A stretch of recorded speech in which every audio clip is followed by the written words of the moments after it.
All right. Thank you for joining us, everybody, for our series of BC provincial election Zoom interviews. And today we are joined by candidate Bruce Banman, who is running for the BC Liberal Party in the Abbotsford South riding. For those of you that are fans of Abbotsford today, we did a podcast with Bruce a few months ago. And we had a great conversation back then, some issues and some anecdotes. I think we might get into some of those again today.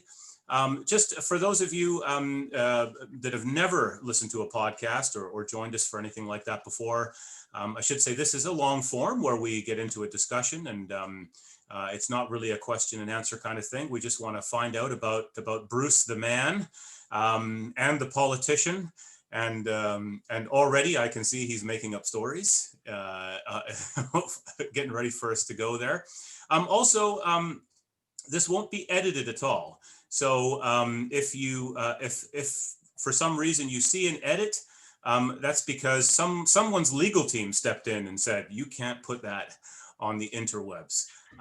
But I don't think we're going to get into anything that controversial. I think the most controversial subject of this entire campaign is probably COVID-19, and I think most British Columbians are on the same page there. Anyway, so welcome, Bruce. Thanks for joining us again. Well, thank you for having me again. And for those of you that it is your first podcast, I don't know whether I should apologize ahead of time, podcast during political campaign, but it is what it is. And we do live in very interesting times right now. So it's been a strange campaign, and it inspired us to do these Zoom interviews, because one of the things missing from the campaigns is things like events and appearances and things like that. You can't go to public gatherings, and so one of the things I find helpful in determining who I might vote for, and I think a lot of British Columbians are this way, is we really like to look somebody in the eye and get a sense of who they are as a person. And so by doing this on Zoom, people get to kind of, at least see your face and see how you deal with some questions and react to life in general, and get to know you. I don't know, by looking at my face, that's going to win me any votes either. But, I hear exactly what you're saying. And, I appreciate it, because it's some weird times we live in. I've never seen anything like it in my lifetime. We're campaigning in the middle of a pandemic. And it's tough to assemble, as you've said, and people are looking for that content and being able to get to know who the candidates are, and we can't do any of the traditional things that we've normally done. And I apologize for those of you that I've called, but that's about the only way we have to reach out. So I've been on the phone a lot. Yeah, well, you've got the speaking voice for it, Bruce. And my mom says I have the voice, have the speaking voice and the face for radio, but that's another story. But well, I do know that people have been enjoying your videos, and we'll get to those, because I'm gonna poke fun at you a little bit for your time in the pumpkin patch there, but. But no, those videos, I think a number of candidates are doing videos and things like that, but let's go back to the beginning. We started our former podcast, our last podcast, this way, and maybe it's a good place to start again, because I think people are quite curious, generally speaking, as to why people got into politics, and of course your first dipping your toe into politics in a large way was running for and being elected as the mayor of Abbotsford. So maybe give us the origin story of Bruce Banman. Oh, that was about 11 years ago, I guess, when I think about it. It was 2011. It would have been, the fall of 2000, I guess the fall of 2011. And I, like many people, was concerned with, you got to remember, it was on the heels of Plan A. We had the downfall of 2008. And I was concerned about how we were spending our tax dollars.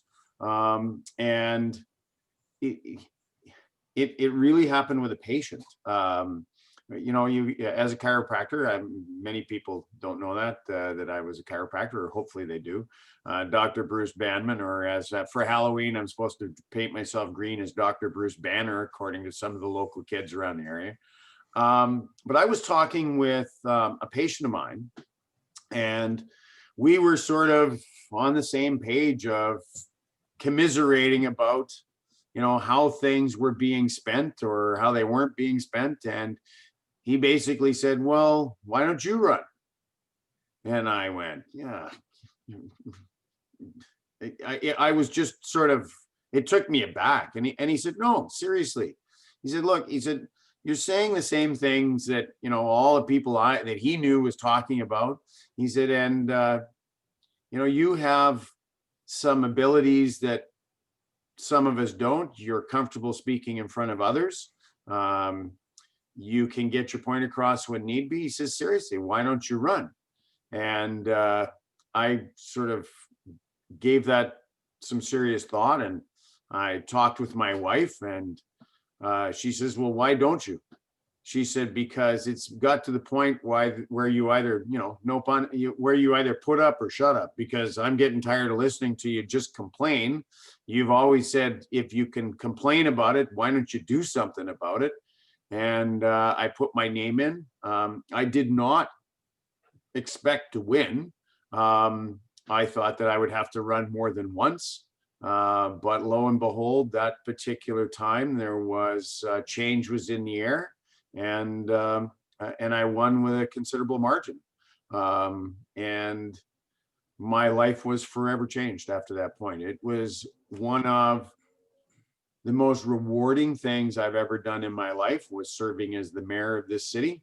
And it forever changed me. And there was a history in my family. My grandfather was on city council in Chilliwack way back in the day. So, and we grew up around the table where there was political discussions were always part of that. And in my family, we went from having, NDPers on one side to, conservatives on the other.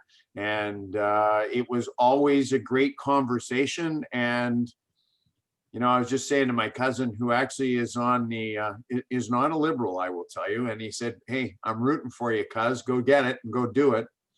And I was just saying to him how I would love just one more time to sit around that table and listen to the banter that went on.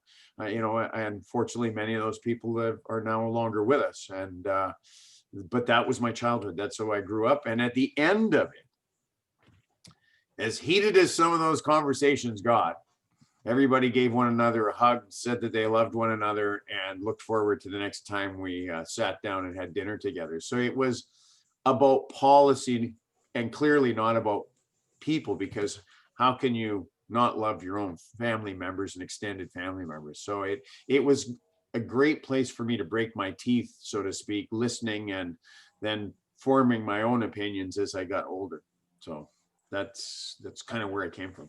That story, I think, is so epitomizes the difference between Canadian and American politics. And I don't want to spend any time talking about American politics, but it certainly is wonderful to be in the middle of an election where we've got more than two parties. We've got debates happening that are respectful.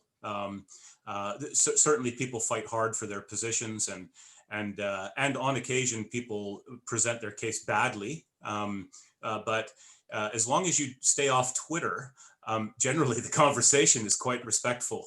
And there's Twitter, and then there's the trolls, right? Like there's the people that, just hunt to just stir that pot, and, really don't bring much to the conversation, really, other than just trying to create strife and controversy. And, I am thankful, and I've talked to many people in this campaign, that I am so thankful that Canadian politics has not gotten to the level that the United States politics has. And, I have to admit, early on, I've done some videos, as you mentioned, and a few of them were, hey, let's go beat up the other guys, because, hey, it can be entertaining. And I realized no, that's not what I want to do. I want to talk about the issues that are important to this community. And I went back to what I originally did when I ran for mayor, which is what can I do about this community? I can have disagree with policy, but I went back to that, and I plan on sticking with that. As best I can. It's party politics, and there's going to be jousting back and forth. That's part of it. But I think if I go back to why I originally ran for this, which is to basically leave the campsite better than I found it, I'll serve this area well and try and stay out of that fray. I know I'll get dragged into it every now and again because that's just the nature, but as best I can, I'll stay out of that. Well, when you were mayor of Abbotsford, I think, um, did some things for Abbotsford that I'm curious as to how they affect your plans as the representative for Abbotsford South. So I'll give you a couple of examples. Um, you were and still are the only Abbotsford mayor to ever deliver a 0% property tax increase. And so I think that stands out greatly in contrast to something that just recently came up, where a group of urban BC mayors have asked the provincial government to consider alternative methods of funding. And so while I think that's probably an issue to dive into on another day, I think most people would be curious to hear from you how some of the things you did as mayor have affected, maybe your positions on policies moving forward as a Liberal, things like taxation and spending. You were right in the middle of the Abbotsford heat, for example, where we were losing money, and you had to make the tough decision to end their contract. That cost the city of Abbotsford a lot of money to end the contract, but I think it saved the city a ton of money over the long term. So maybe put those in context for us as a Liberal candidate. Well, I have to say, while I was the mayor at the time, I would not have been able to deliver a 0% tax increase had it not been the council that was also around me that also saw the benefit of that. And we did that, I might add, without reducing services and without laying anyone off. We found efficiencies within the system, and we did that by asking the people to do the job how we can better do this. And that's kind of been my sort of, I've always had this knack of going into an organization and saying, getting to know the people that actually do the job and asking them those questions of how can we do this better?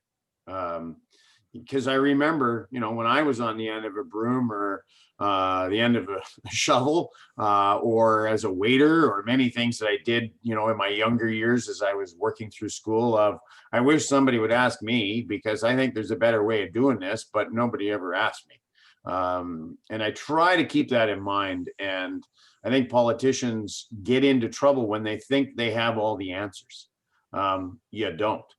I may have some ideas, but I don't have all of the answers. You go to people like, in the agricultural sector, even though I grew up on a small, hobby farm. I don't know why they call it that, because there was no hobby about it. It was nothing but hard work. We had a milk cow and beef cattle and chickens and eggs, and it was a lot of hard work. It was more sustenance farming than it was a hobby. It was actually traditional farming. How Canada basically was forged in the early years is kind of what we did when I was growing up. But ask the people that are doing the job, because they'll do you proud most of the time, because they'll come up with some interesting ideas that you'd never considered, because it's not your realm. So get the best minds around you to come up with solid policy. And the heat, I was scared to come home that night, because my wife was a huge hockey fan, and we used to go to all the games, and I knew coming home that let's just say I'm glad that we weren't on the ice, because I think she would have dropped the gloves. It was a tough decision, and I took no joy in it, but it had to be done. It was ripping our community apart, and not to mention at that point we were, the deficit was increasing. It just had to be done. Yeah, those sorts of issues are are a politician's nightmare, I think. But you know, it will go down as a very interesting chapter in Abbotsford's history. I think it will be no secret to most people that have followed politics for the last 15 years that I was the Stop Plan A guy. But as soon as we built the arena and we had the hockey team here, you know, we implored the people of Abbotsford to go buy a ticket. That's how we lowered the impact of the Abbotsford Heat losses, as people went and bought tickets. And I particularly found it sad that when the Canucks came out for an exhibition game, we could sell out, but we couldn't muster support for the hometown team. And that was Actually, sad. at the end, we weren't even selling out for when the Canucks came out. That's a misnomer. And it was just getting, even when they came out, we were not filling the place up. And it was getting, the writing then, to me, was on the wall. If we can't fill the place up when the baby Canucks come out, we're not going to do it for much else. Yeah. So I know it's a bit of an aside, but we have professional basketball in the Abbotsford Centre now. So anyone that's listening, please go buy a ticket. I was a season ticket holder last year. And when we can do that again, I'll be a season ticket holder again. And both the Abbotsford Heat and our new professional basketball team, they get a free advertising on Abbotsford today. I don't even know if they know it, but we want people to go and buy tickets. And but as I say, it is an interesting chapter in Abbotsford's history. And I think we're moving into some new chapters. We've got some new challenges, and some of those issues have bubbled up to the surface during this election. Highway 1 obviously is a big issue, but I know that you've been out there making phone calls and doing what you can in this election. So each riding has a very different profile, by the way. You in Abbotsford South have different issues than Abbotsford Mission, and so on and so forth. So I'm curious. You've been talking to people. What kind of feedback have they been giving you? Has it been different than what we're hearing on the news, for example? What do people really seem to care about out there in Abbotsford South? Well, I think there's a lot. The first thing I'm getting is that people are left anywhere from being questioning the rationale to being out and out hostile that we're now being forced to have an election during a pandemic. This could have waited. I mean, I see recently there's a bunch of trial lawyers that may want to question the legality of the election. As a healthcare professional, I think it was outrageous. I think it was a bad call. This had less to do about protecting, our loved ones' health and more about, we're high in the polls. I think we'll take advantage of that. And I think it's going to backfire. I mean, the popular poll may be there right now for the opposition, but I have a hunch, and when people get there inside the secrecy of the ballot box, it isn't the first time that there may be a surprise. And maybe I'm an optimist. I'm forever the optimist. But there's that's the first one. The biggest one is this is a needless election. It shouldn't have been held now. There was no reason to call it now. And we're upset that, that we're doing this when we should be focused on the economy more than anything and making sure that people are safe and, our kids are going back to school. There's been a whole bunch of issues. So what am I hearing? Kids going back to school. Anywhere from teachers to parents to the children themselves are, upset or worried that they're being, being forced back into these clusters, and they're worried. And as we take a look, the infection rate is going up. I believe as a chiropractor, there's a correlation there. There's other reasons and factors as well. As we go back inside, indoors would be part of that as well. I'm hearing tons of agricultural issues. Here we are, the United States is about ready to slap our blueberry farmers with sanctions. Here we finally, every time we manage to do something better than our neighbors to the United States, they go, wait a minute, that's not fair. You can't beat us at our own game. Hang on a minute. Even though we have the highest cost land in North America for farming here in the Fraser Valley. And we managed to find a way to be successful at it. They go, no, you're hurting somebody else down there that hasn't figured it out and isn't as efficient. Whether it's the size of a home, that's highly controversial, and the way that we've restricted is by square footage overall, when really, if you're worried about farmland to actually use, what should be the number one factor is the footprint. How big of an area, make that, but if you need more, then go up, right? That's what we do in apartment buildings. That's what we're doing in the city now, is we're densifying and going up. And there's number one freeway, probably the biggest thing. It's been since, I was 2 years old when it was open, and it was 4 lanes then, two east, 2 west. We fixed some overpasses, put in some passing lanes, but it has not changed. And the population has tripled, if not quadrupled, in that time frame. And there is no other option. You're forced to get into a car and drive up there, and there is, we need to plan for some form of rapid transit as well. And I believe it should, let's, we had a train system back, when my grandmother was young, that went up the valley. Now there's some issues with that route, and I'm not going to get into that, but the concept of having rapid transit or rail that goes up the valley, it's only 100 miles long, or 160 kilometers for those of you that think in metric. I still think in imperial, unfortunately. But it's not that long, and most of it's already been built. We don't have to go all the way to Vancouver. We only need to go to Surrey. Let's figure it out so future generations are given a choice on how to connect up and down this valley. But we also have to keep in mind that we are the corridor to the rest of Canada from the Asia Pacific market. The ports in Vancouver are some of the largest ports in the world. And then we also have Seattle and Tacoma, which also feeds up the I-5 corridor. And 2 of those land crossings go through the riding of Abbotsford South, one in Aldergrove and one here at Sumas. How do you get these goods to and from the rest of Canada?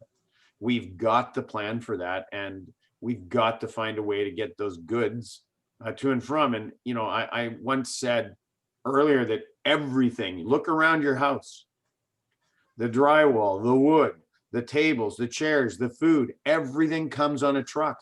And to have those truck delays and sit there adds costs to the goods that we want to buy. So let's find an efficient way to do that. It can be done.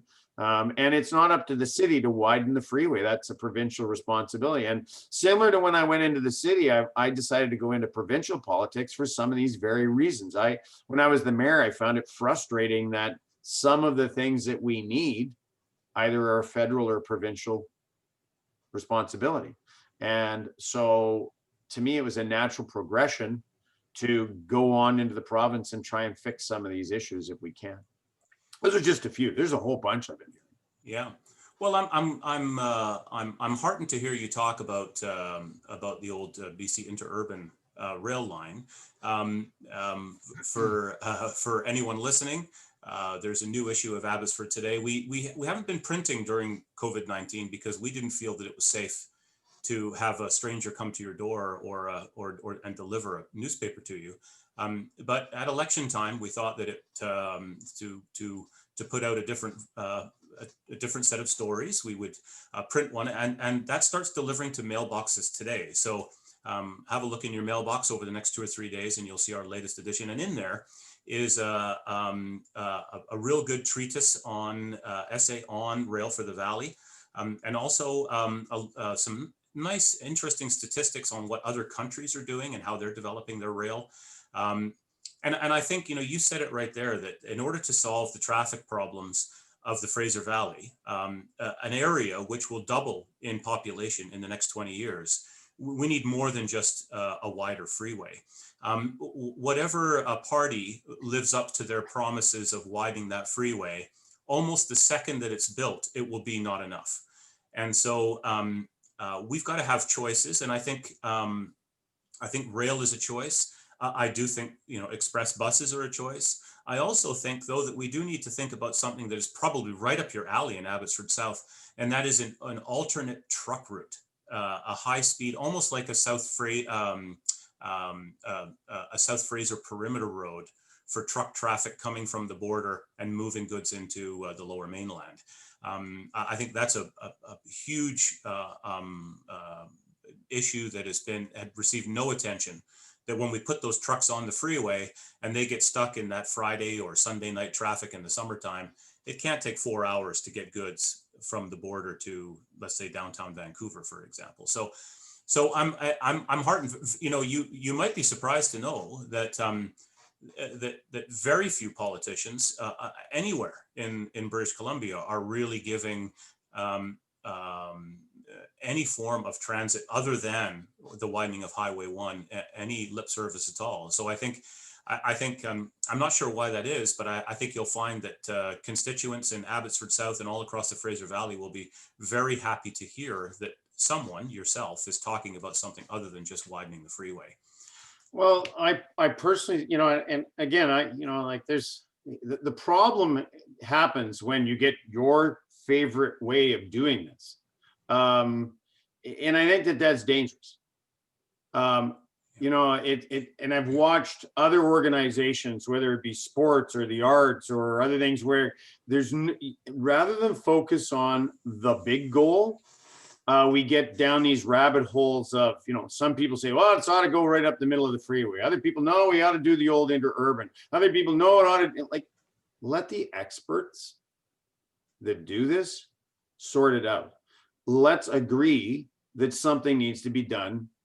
And I think coming out of a pandemic where our economy is going to be worldwide is going to be in trouble, when money is at a historic low to borrow, now is the time to build these major projects, because you can actually stimulate your economy while you're doing it. And you're leaving something behind for future generations. That's what we did coming out of World War II. We put men and women to work building massive infrastructure projects. And the car, and I'm a car guy, everybody knows it, or most people should know it. The blessing that was the car that opened up North America in many, many areas has now become the curse. And let's also, I find it interesting that the very thing that tied Canada together, a railway, because we'd be part of the United States right now had it not been for the railway. A lot of people don't know that. And that railway now is having a resurgence of, this is probably one of the most efficient ways to move people back and forth. Let's not get sidetracked as to what route is the best. Let's just agree it needs to be done. It's only 15 miles wide in the Fraser Valley. I'm sure we can come up with a compromise and an idea that works for everybody, right? Yeah. Let's just figure out what's the best and get her done. And I think that's a good segue to talk about something else that I found notable in your time as Abbotsford mayor. I think, and I'm not making any prediction about the election, other than to say the polls make it look like the NDP will form government. But one of the things of note when you were mayor is, you had really good working relationships with other levels of government, with other, governments and government agencies. So, for example, and this is a small example perhaps, but you had a good working relationship with the Abbotsford School Board, with the District of Mission, who we do a lot of projects with, and also with the province itself. So, for example, and the feds as well. So in municipal governments, that's not always true.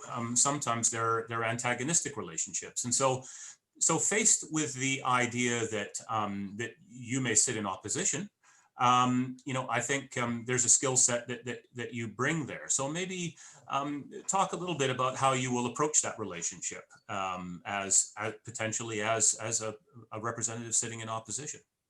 Well, I'm left to go to, and I'll one of my relatives. Actually, there's a field here in Abbotsford named after him, Latham Field. Jim Latham was district principal, superintendent, and became assistant superintendent of the Chilliwack district. And one of the questions he often used to ask, and this I think happens when you sit around a table like I first started, is whose best interest are we serving? At the end of the day, it is about the people. And I think, I brushed on it, I take a look at our neighbors to the south. They are so polarized that they can't agree on anything. It's, how is that helping the people? So while I may disagree strongly with the direction that the opposite side of the house, if I'm chosen, or when I'm chosen to be the MLA of Abbotsford South, I may disagree with him. You got to find some common ground, because if you don't, we end up with, do we want what's going on the other side of the 49th parallel? I know I sure as heck don't. So they're not my enemy, they're my opponent. My grandfather was a prize fighter. That's how he earned his way to come to Canada. Fighters do not hate their opponent. They want to win, but it's about finding that connection. How do we do what's best by everybody here and combine those interests? And I think if you're yelling and screaming at one another all the time, and people watch me on council here, and I apologize if they thought there was going to be a lot more fireworks than there was, but my job, as I said earlier, as entertaining as it is to be the guy that throws the stink bombs into the middle of the room, nobody likes that guy, and you don't get nothing done. So I think that what I will do is the same thing I've done throughout most of my life, and being a chiropractor also has been pretty good training grounds for this. No matter who it was that came through my front door, I had an obligation to look after them to the best of my ability. And I look at that. When I was the mayor, I looked at everyone, not just those that vote for me. It'll be no different here. Does that mean I'm going to agree with everybody? No, I won't. But I still am, there's similarities to being a chiropractor and in politics. You're presented with a bunch of symptoms, and then you've got options to fix the problem. It's the same thing. What's the best way to fix the problem and create, get rid of the pain, so to speak? And right now, let's face it, that freeway's a pain, right? Not being able to get from one end of the valley to the other is a huge pain. And it's causing untold amount of suffering to all kinds of people. Whether you're just trying to get to work, whether you're trying to go visit grandma, trying to go in to get a specialist appointment, or trying to get something in a vehicle or a truck from where it came from to where it needs to go. Those are all, I think you focus on what unites us. And that's how I'm going to take that. I hope we win. The internal polling that we've heard, because when the popular vote and riding votes and riding races are different. I think that it's much closer, I hope, than people think. But the people are never wrong. I may not agree with their choice, but they're never wrong. And that's a tough pill sometimes to swallow. I swallowed it once. It was pretty bitter. Well, there's an old saying, and I know exactly what that pill tastes like too. Don't be doing that when I got a mouthful of coffee. No spit takes. No. See, there would have been an edit right there. Yeah. All over the screen. Yeah. But there is an old saying that people get the government they deserve. And that's because they vote for it. And sometimes it works out or they well don't. It works out well for them, and sometimes it works out badly. But because they pick it, they get what they deserve. And so let's pick up on that a little bit. So let's say you form government and take the House. Let's focus in on maybe one or two things about the Liberal platform that is maybe your favorite thing that you'd really like to see them accomplish. And maybe I can inspire you to do a video on on them. I told you I was going to tease you about the pumpkin patch. I think we'd love to see video. But by the way, out there, ladies and gentlemen, if you go to facebook.com and search Bruce Banman, you will find his Facebook page, and there are some great videos on there. I don't know if Bruce likes every minute of every video he's recorded, but I tell you, some of them are very good and very entertaining. So it's worth looking him up on Facebook. And I do the videos because it is, social media is virtually the only platform we have to be able to get a message out. Mm-hmm. The Great Pumpkin Patch. I should have had, the Charlie Brown do in behind that probably. But there's some seriousness to agriculture out in this area. And so I've done a bunch of vignettes of agriculture and different issues within agriculture. And what I think people in Vancouver or Metro Vancouver seem to, if it's not in front of you every day, you don't understand the importance of it and what farmers are faced with and challenged with out here. And I've lost track of where we were going with this question. You'll have to repeat it. I apologize. Just so I was wondering what your one or two favorite Liberal platform items would you like most to see move forward if you were to form government? By far, the 0% PST holiday and the reduction of the small business 2% tax, which doesn't sound like much, but it actually is. And let me tell you why. Let's start with small business first. So from what I've read, 80% of businesses in British Columbia are small business, which means they're 100 employees or less. Of that, the vast majority of them have under 5 employees. Small businesses are the economic driver of your community. And I knew that when I was the mayor. And here's why. If I go, and I'm not anti-big box store, but when I go to a big box store, the profits are sucked out to somewhere else. As small business reinvest those profits back into their community, they either buy their house here or they actually spend what they make in your own community. Those profits are reinvested. And according to what I've read, it can have an impact as much as 6 times more than a large store. So as we're going through this pandemic, I would say to them outside, I could have gone to one of the big box stores and got some tires for my car. I didn't. I went to a small guy, spent a little bit more, because that $200 that he made on those tires is probably the difference between him being able to pay his employees and keep the lights on versus not. And I know when I talked with some of my mom and pop restaurants that were out here, and I try to spread my money around a little bit. I don't want to imagine my city without them. I want you to think about your favorite restaurant that you go to that's a standalone, and then imagine them gone. And we're expected to lose half of them. Half. There's been some winners and there's been some extreme losers as a result of the pandemic. I think it's up to us as communities to stop, not just think about our own bottom line, but to realize how healthy our local economy is, keeping these folks alive so that they can make it through this. And that 2% actually is the difference in some of them of being here tomorrow or not.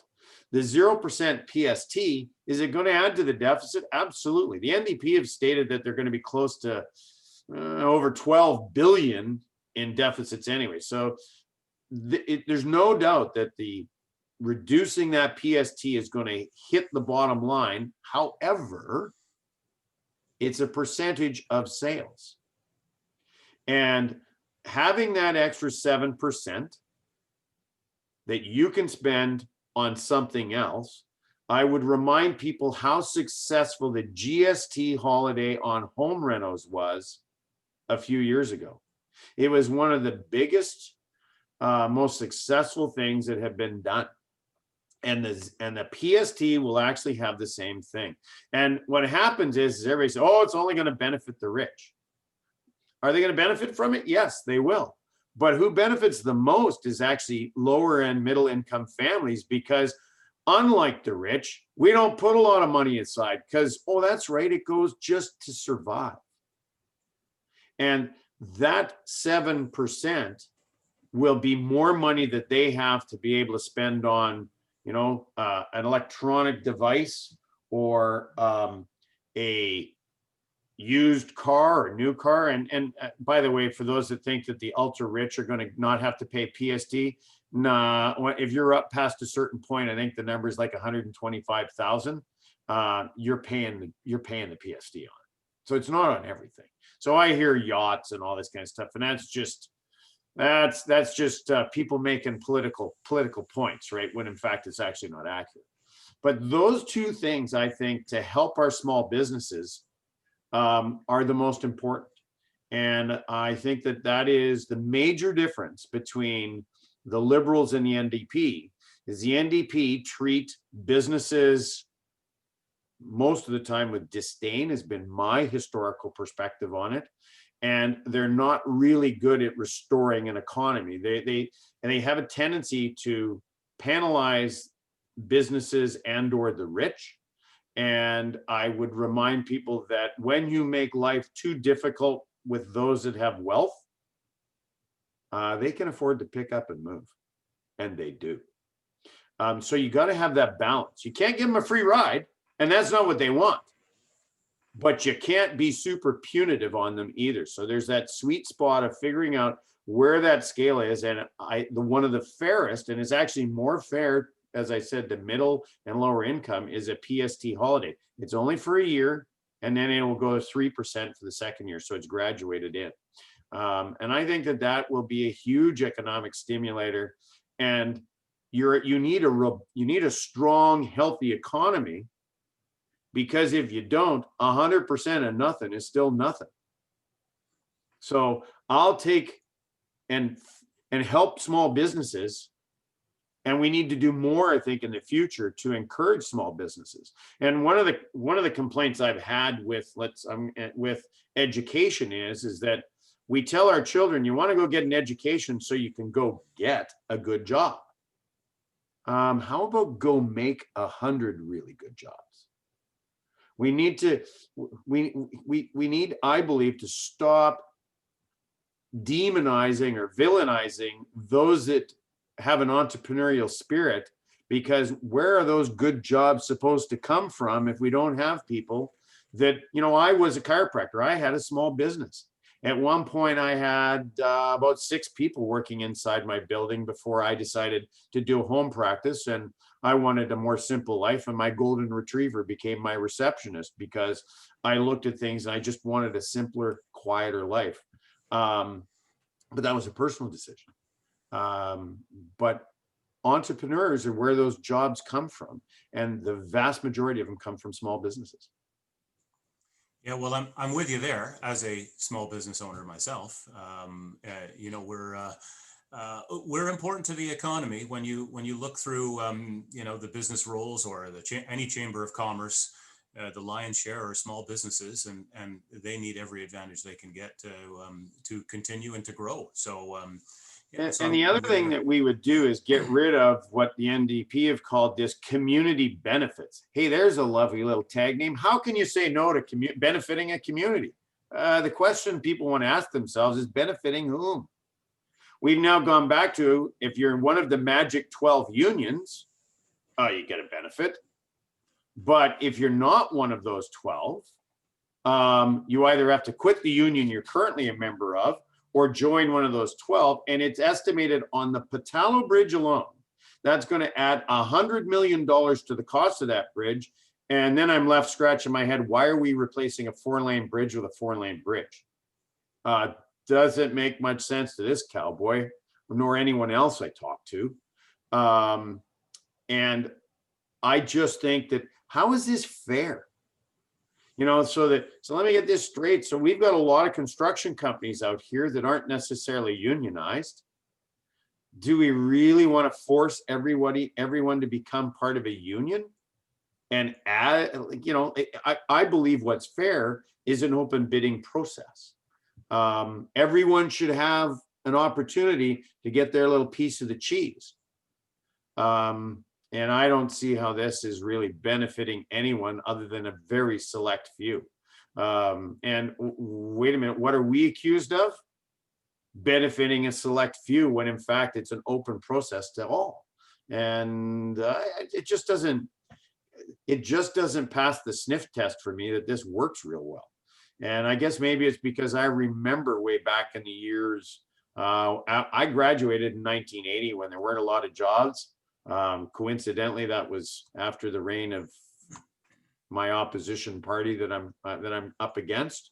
And historically, that's been the case, where we're left with a huge deficit to try and repair, and an economy that's generally been in tatters. And I don't want to go back to the days of where we had bumper stickers, like when I was looking for work getting out of high school, where it said, well, the last person leaving BC, please turn out the lights. There was literally bumper stickers that said that. I don't want us to go back to that. And that's where I go to. Small business is the heart of any community and the heart of your economy. And you have to have a robust economy. And most small business people are not multimillionaires. If you go into downtown historic Abbotsford, most of them, have modest lifestyles and modest, I think of, the music stores that are down there teaching our kids music. I don't see these guys driving around in, Bentleys and Maseratis and Ferraris. They live humble means, as do most small business owners. And most small business owners provide an income for around 5 other families. Those are the businesses I think we want to, like a plant, foster and help grow and provide an atmosphere. When I was at City Hall, I often said the job of city planning is to provide niches in which small businesses can thrive in. I don't want to live in a world of nothing but big box stores. And during this pandemic, there has been a historic transfer of wealth to these big box stores. I'm looking for a set of earbuds for my little earpiece that I use. And one of the options is Amazon. And I'm kind of like, do I really want to do that? I don't think Jeff needs any more of my money.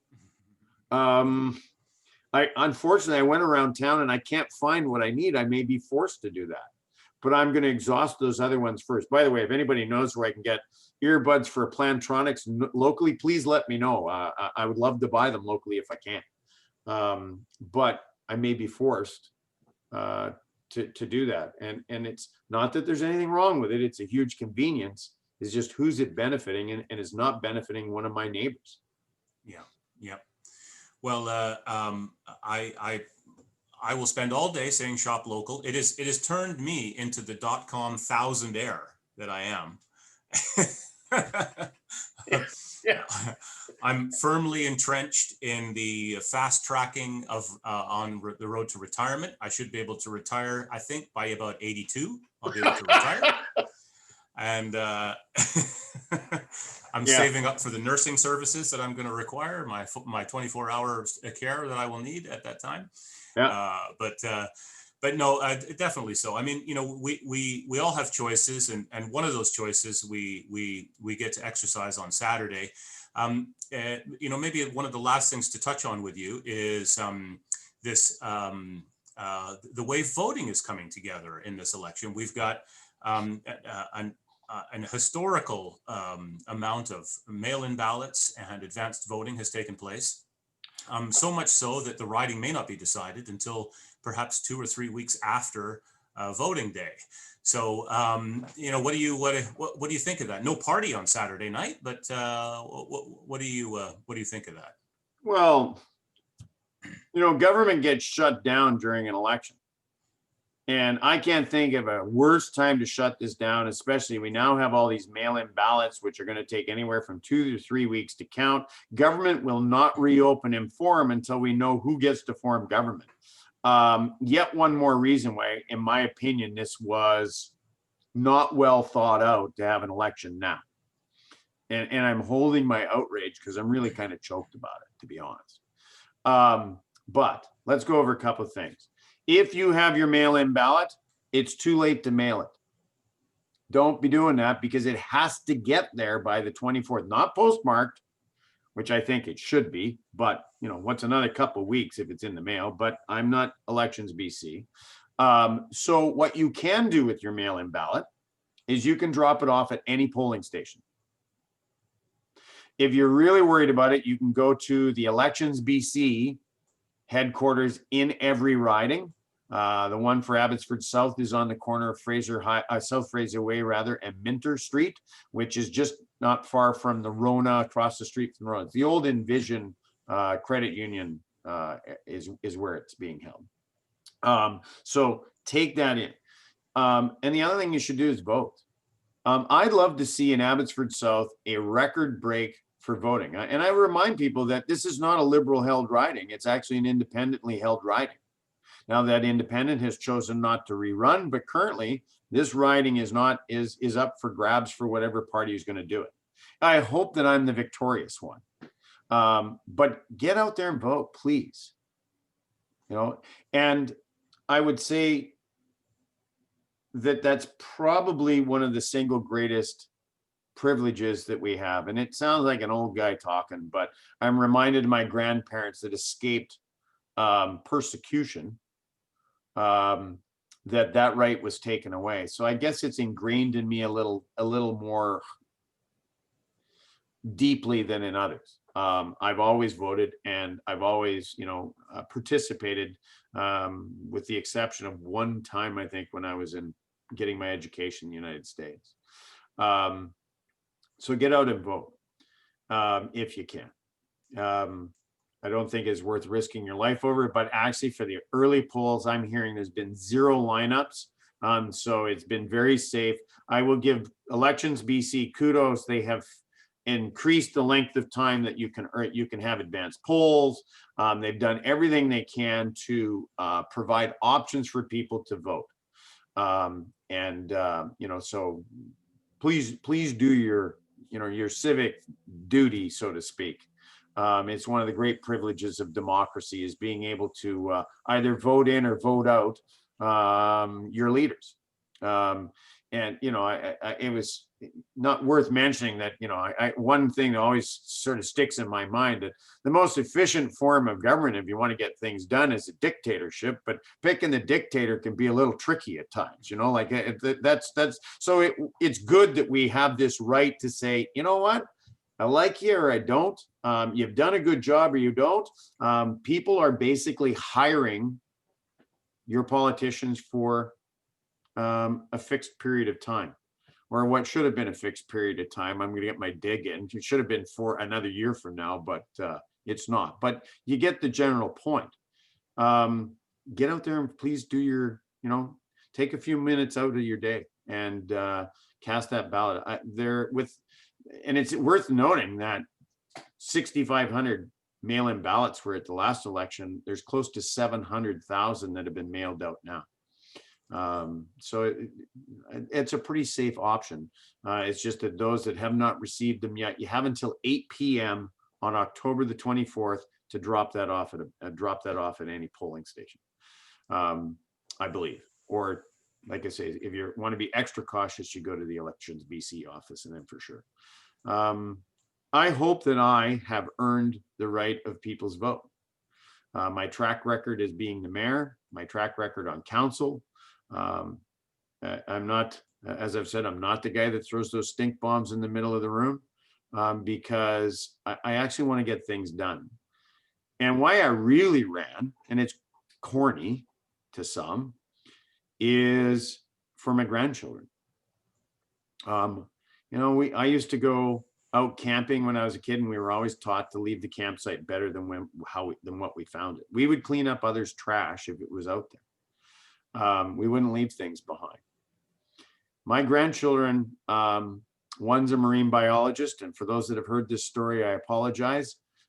She is her dream is to go study great whites. It's not my dream, but it's her dream, and she'll probably have to move somewhere else to do that. It will be heavy on my heart, but I will be excited because it's her dream. My other grandson is taking his master's right now for sports management. Who knows? Maybe he'll be back at Abbotsford Center one day because he could do that, or manage a team, or he may work for a city or whatever. But he may end up having to move somewhere else to do that as well. The third grandchild is 7. Gets into nothing but trouble all the time, and he's mischievous, and I love him to bits, and he hasn't quite figured out what he wants to be at. I just happy to let him be a kid for now, and just enjoy his childhood is what I want for him. What I don't want to do is, as I'm loading up their belongings in whatever vehicle it is that's taking them to wherever they're going, is to have to look them in the eye as they say to me, Papa, I don't want to leave, but I have to, because there's no good jobs here anymore. I can't afford a house here anymore. And you were there. Why didn't you fight for me? And I think that people forget that there's an awful lot going for us in the riding of Abbotsford South in particular, and in the valley. We have aerospace technology jobs that are fantastic jobs. We have a university that will produce whatever skills or trades or mines or education degrees that we really need. We have a super strong agricultural base that is the backbone of our economy. We have a hospital with a cancer ward that are full of, and thank you to the first line workers. It's been a toll on them, and they're starting to have enough. I'm talking to them, and they don't know how much longer they can hang on. So, be kind to your doctor and your nurses and the healthcare workers. They've been going nonstop since this started, many of them. But we have, and those are just a few of the great assets that we have, not to mention it's one of the most beautiful places on earth when that sun comes out to play. Lush, green. We're one of the largest mining towns. A lot of people don't know that's nothing fancy. It's not gold or silver, it's aggregate, but it's literally the foundation upon which we build modern society, which is aggregate and concrete. Builds our roads, builds our homes, builds our skyscrapers. We have a lot going for us. 2 border accesses, #1 freeway that connects us with the rest of Canada, railway system that connects us with the rest of Canada, and one of the most major tributaries in the world that, if we protect it and look after it, will feed us for generations to come. Do we do everything right? No. We've made mistakes. But let's learn from them moving forward. Same thing with this pandemic. Have we made mistakes? Yes, we have. Do I agree with every call a good doctor makes? No, I don't. But she's doing the very best with the information that she has in front of us, and she's just trying to make sure that we get through this alive on the other side. And I commend her for her work on that. And I'm not going to be throwing stink bombs at her either, because what good is that? During a pandemic is not the time for that. So my wish, we will get through this. And there will be advantages coming out of this on the other side, such as Zoom meetings. There are many corporations that are re-looking at, maybe we can let people work from home. Maybe one of the answers to the overcrowding at UFV is to actually have classes that are conducted via Zoom. Doesn't force our children to drive in and out of there and pay to park and a few of the other things. Maybe it's a more efficient way of doing things. Let's focus on the things that we have, what we can do better, what we can capitalize on that we do well. And let's, get in boat and start paddling the same direction. And that direction is having a vision for this province, having a vision in a bigger sense for our country, the world. And let's listen to one another better and work on what we can agree on, respectfully agree to disagree. You know, I find it interesting that those that are screaming for tolerance right now could do with a little tolerance themselves with those that they don't agree with. I've never won an argument by yelling. And I can be pretty good at it. I got a pretty loud voice. But I think that moving forward, we need to, now more than ever, you know, be kinder to one another, look after our neighbors a little better. And I'm going to get to Victoria, I hope, with the will of the people here, and do my part to try and make this better. Will I find some niches with the opposition if we don't form government? Absolutely. I'll probably point out some things I don't think they're doing very well. That's the opposition's job, is to hold their feet to the fire a bit. But overall, I'll attack this like I've done everything else, which is what's in the common good. And I think if we all worked on that, we'd have a much better, happier world to live in. Well said. Thank you, Bruce. As we kind of close out here, I just a little bit of a public service announcement. Please do go on the web and go to Elections BC and find out where you can vote. It's very easy. If you're not registered to vote, don't worry. Just go to your polling station. You can register right on the spot and vote. There really isn't an excuse. There's lots of days and times, and all day Saturday. Again, as Bruce said, if you've got a mail-in ballot, you haven't mailed it in, you can just take it with you to the polling station. Some have drop boxes, I think, out front for people that didn't want to mail them, didn't want to risk sending them in the mail, as it may be. So please do vote, and I hope lots of people watch this video and get to know you, Bruce. You and I have had quite a number of conversations, and I know you well, but people don't want to hear what I think of you. They want to hear it from you. Just as well, probably. Yeah. Well, you know, one of the things that the people that are listening don't know is that if you and I had our druthers, this would be a duet. We'd be singing something by now. Absolutely. And so we'll save everybody from that. Yeah. And I thank you very much for taking the time with us today. I wish you luck in the campaign. Thank you. And we'll catch up again after all the votes are counted, and maybe do another interview then. I look forward to it, and you know, thanks for the opportunity, and you know, to the people of this area and this region. You know, I don't know what's going to happen on the 24th, but thank you anyway. Great. Thanks very much, everybody. Thanks for listening. And as you do on Zoom, a little wave goodbye.